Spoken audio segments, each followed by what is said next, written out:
We start off with the data released over the European session. Relatively thin in terms of data points today, but there are a few bits to take our eye.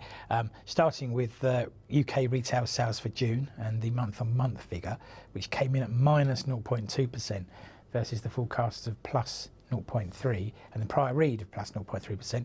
So that was completely unexpected, and I'm not sure anybody really knows exactly why the people are talking about food prices as being a component of that, which of course are continuously being driven down. So it might be that the same amount of goods were sold, but the actual money achieved at the end of the day was less.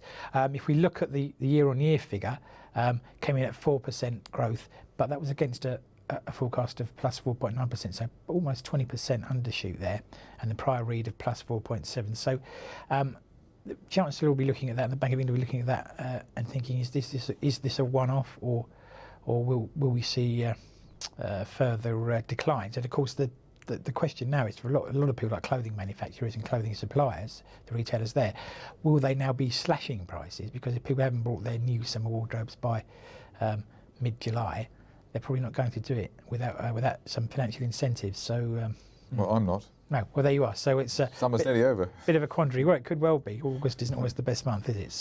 So there we are. And then moving to the continent, Spanish unemployment. Small crumbs of comfort here.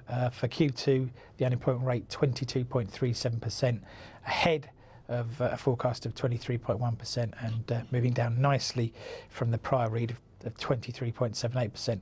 Obviously, it's a horrifically high number still, twice even the high European average, and within that, much higher numbers for certain segments like youth unemployment.